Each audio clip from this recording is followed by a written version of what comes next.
Hey, and we are live. Thank you so much for joining me today. I am Samantha Salmon, certified brain optimization coach, and today we are talking about cognitive health tactics for seniors and their caretakers. I know many of you have aging parents, and we're going to be going through how to halt and reverse cognitive decline. Also, I'm trying to go live on Instagram, so I think there's something else I need to hit here. Hold on, go live. All right, I think I'm live on Instagram. If anyone's on Instagram seeing me, let me know, because this is new. But I should be live on YouTube, Facebook, Instagram, LinkedIn, all the places. So let's dive right in today, because we started this whole series talking about how to help our brain. Can we reverse Alzheimer's? Can we reverse cognitive decline? And the brain, the health of the brain is not stagnant, right? There are elements that are within our power. Yes, there's genetics at play, which is a really small component. And you can actually test for this. If you have the APOE4 gene, then you have a high risk factor for getting Alzheimer's and dementia, which makes what I'm sharing with you now even more important. It doesn't mean don't do anything. It means that you need to it has to be a number one priority for you to live a brain healthy lifestyle. Now, for me personally, I haven't done a test to see if I have that APOE4 gene myself. But regardless, I live a brain healthy lifestyle just for mental health and well-being. Everything I'm talking about today is what keeps anxiety at bay, keeps depression at bay, keeps joy up, happiness up. And I know when I'm joyful and I'm happy, I'm inspired, I'm creative, life is worth living, right? We are in May. It's Mental Health Awareness Month. Everything I'm telling you is not just about having a smart brain, right? So that you can make wise decisions. Yes, it will help you with that as well, right? Because the brain is managing everything you think, feel, do, how you behave, how you interact with the people in your home, at work, all of these things. But also, most importantly for me is the feeling part, right? We want to feel our very best. And when we're thinking about retirement, this is where, the concept of like what we have around retirement. You get to age 65, you stop doing work that maybe you didn't really enjoy. And now you just get to sit at home and do whatever it is you want to do. Eat whatever you want to eat, sit, watch TV. And this is actually leading folks to dementia and Alzheimer's. And we're going to talk more about that. I'm going to share my screen and kind of get out of the way so you can see. This is a picture of my beautiful mother, who is looking fabulous. She is basically doing all the things that I talk about on all my social channels, what I coach around, and she is glowing, right, from the inside on all levels. She looks amazing. She herself is retired. I believe she's 72, 72. Or 71, about to be 72, something like that. Anyway, and she looks great. And so what is she doing? And what do you need to be mindful of if you have an aging parent and you want them to be sharp as a whistle as they age? You want them to be joyful, and really feeling vibrant and having a quality of life. We're going to talk about it today. So the big thing, right, number one is eliminating meat. Why? Because you need a healthy cardiovascular system in order to have a healthy brain. And you also need to keep toxicity out of the brain, out of the body, so you don't impact the brain. Meat has saturated fat and cholesterol. Fish, which is meat, right, is our biggest, highest source of DDT consumption, which has been banned, but it was allowed to be spread on farmland back in the 40s. And it's still in our waterways, and it's being found in fish. Also, fish is full of microplastics, not to mention the mercury levels. But microplastics and DDT, these chemicals are endocrine disruptors. They're obesogenic chemicals. They contribute to obesity, to hormone imbalances, mood imbalances, right? So if you're having any kind of negative physical issues with your body, most likely it could be linked to this if you are still consuming fish. Yes, so meat, all meats, including fish. I know when I say meat, some people think, oh, fish is fine. Fish is absolutely not a health food. And so some of you may be thinking, well, how do I get omega-3 fatty acids? I thought fish was good for the brain. Omega-3 fatty acids, you get it the same source where the fish gets it from, which is algae, right? They have, if you want to take a supplement, you can use, get an algae-based supplement. But there are plant food sources to get omega-3 fatty acids, some of which I consume every day because it's important that we consume these foods every day. Flax seeds, hemp seeds, chia seeds, walnuts, and leafy greens, right? Hey June, thanks for joining us live. Mind blown? Yes, there may be some new information here that I'm sharing today.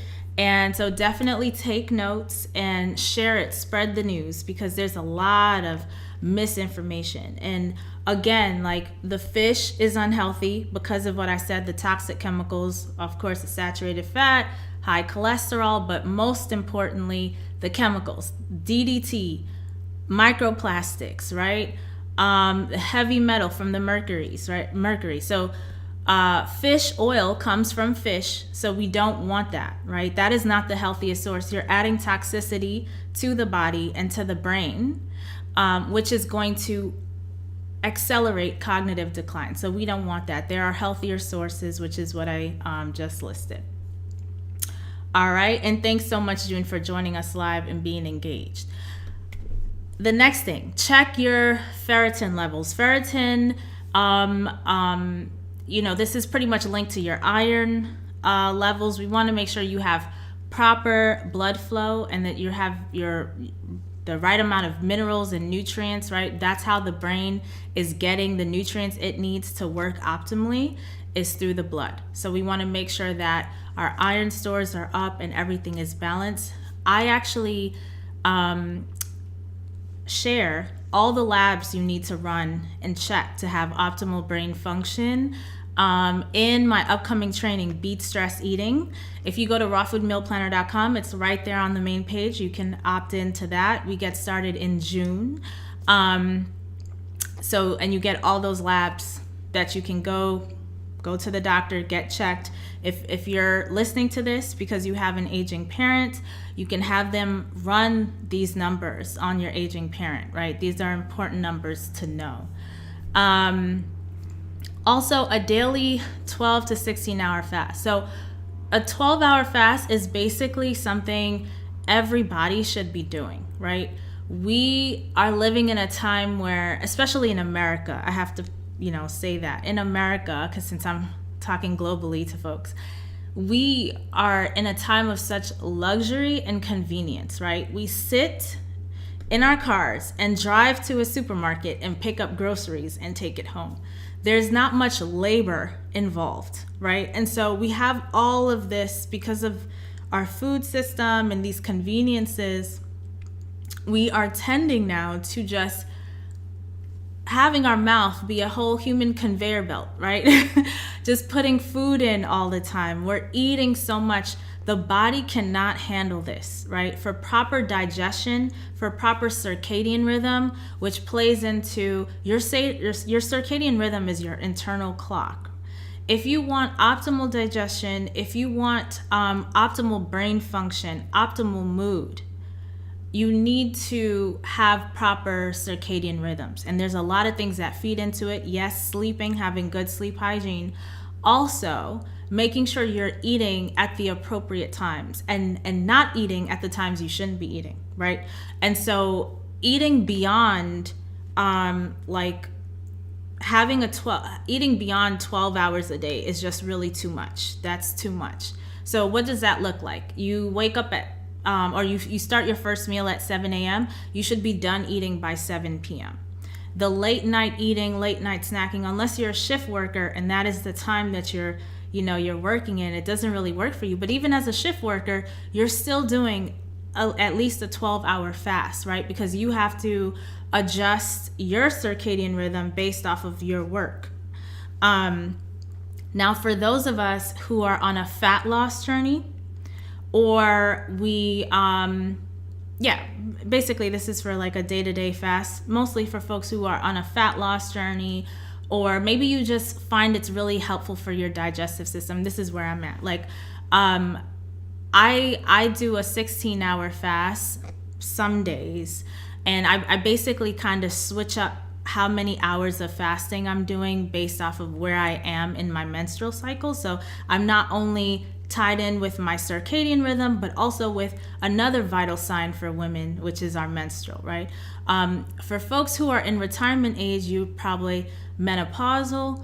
And so having just at minimum a 12, menopausal or post-menopause, a 12-hour fast is sufficient. But if you have excess fat to lose, then pushing yourself to a 16-hour fast, eating within an 8-hour window, can also work really well.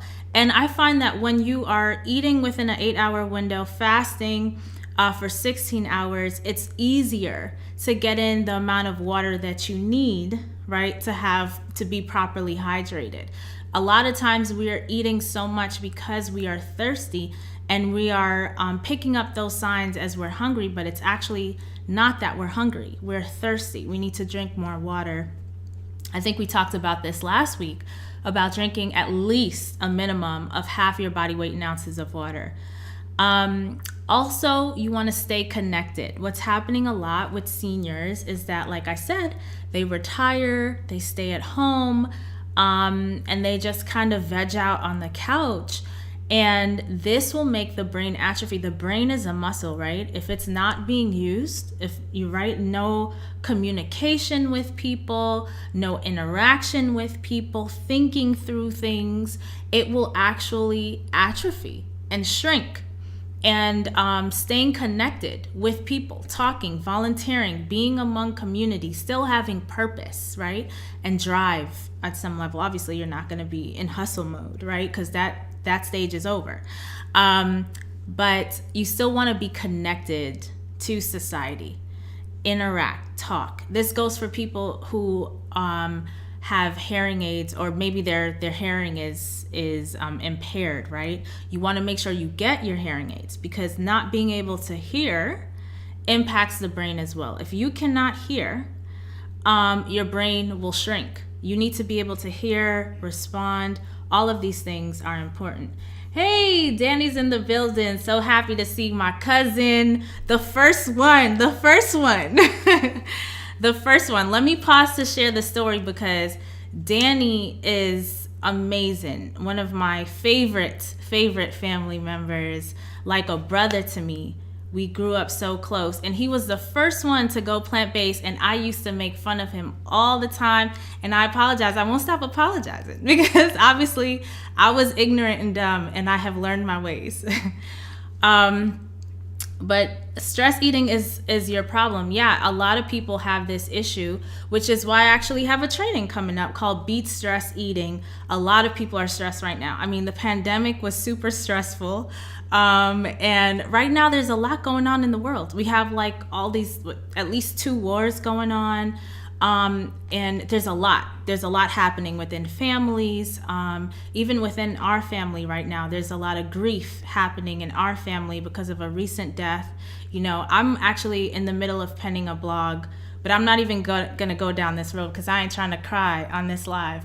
But too many of our young people are passing away too soon from preventable issues, which is why I do the work that I do. But if you have an issue with stress eating, go to rawfoodmealplanner.com and sign up for my free training, Beat Stress Eating, that I'm hosting in June. Again, this is the second round that I'm doing. And we're gonna go into all of that, what actually is happening there, because it's a brain function issue, right? What's happening? We're eating, that's where the whole term comfort food comes from. We're eating for comfort. But what if we could find comfort from other things? And I'm going to extrapolate all of that. What's happening in the brain and how we can support the brain into eating in a way that is supportive of our health goals. Another thing to keep in mind when we're thinking about retirement and aging and thinking about our elderly parents and supporting them in this stage of their life, music training is really helpful, right? They don't have to be the next Mozart. Just the process of learning something new. So learning new music, learning a new language, right? The world is your oyster, right? At this stage of the game. I have a family friend, my mom's friend, Aunt Grace. I don't know if she's ever gonna see this, but I remember when she retired, she picked up tennis, and she seemed busier in retirement than she was before she got into retirement. And I have been looking forward to retirement ever since, just watching her, because she's just like running around, right, from here to there, playing tennis, which is awesome for the brain because you're getting that blood flow, right, that physical activity. I think we talked about that in a previous week's training. But yeah, learning something new. So picking up an instrument, learning a new language. You don't have to master the language. Just the process of learning is going to be helpful for you.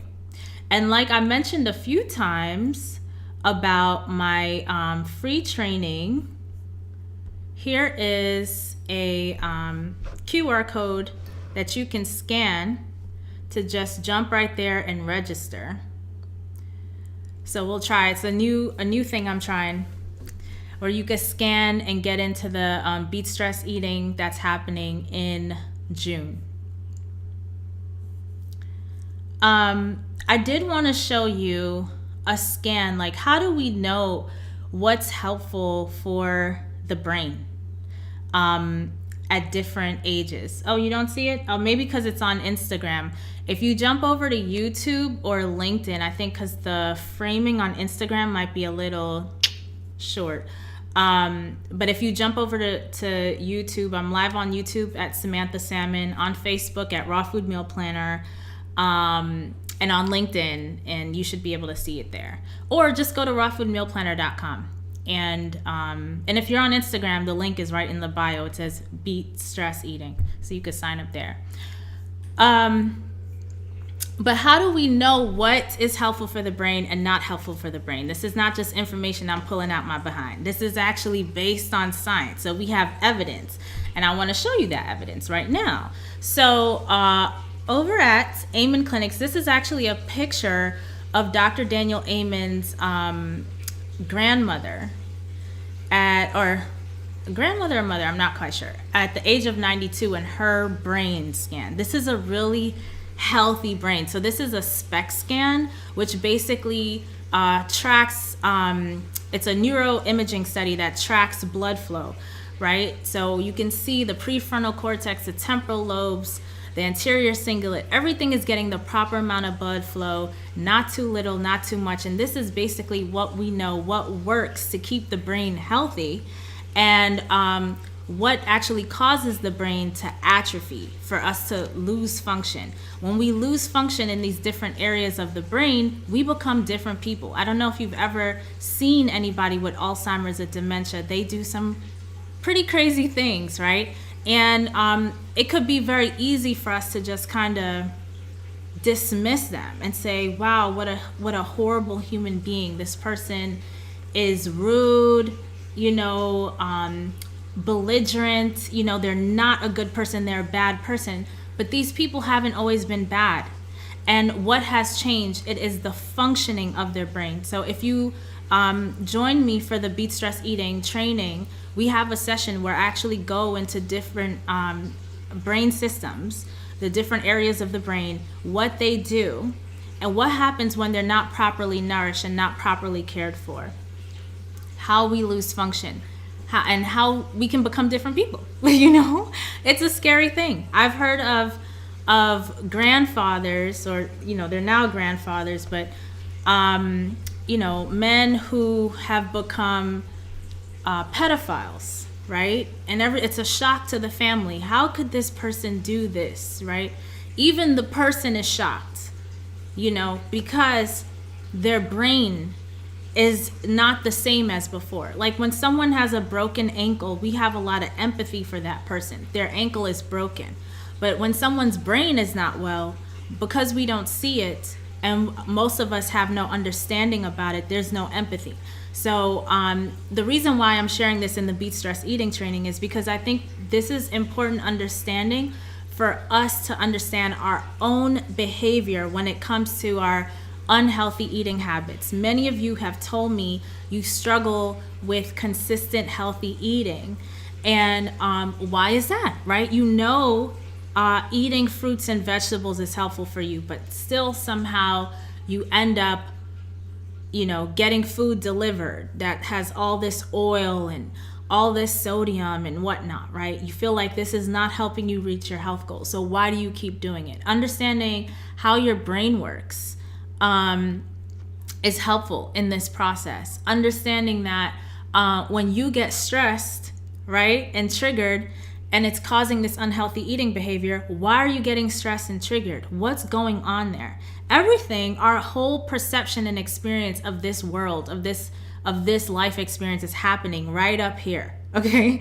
And this has happened to me many times before, right? I could be next to someone who I consider, a very close friend, right? And we could be in alignment like this and watch the same thing and leave with a different understanding, right? For example, my family, we were all there when my grandma was dying on hospice care, right?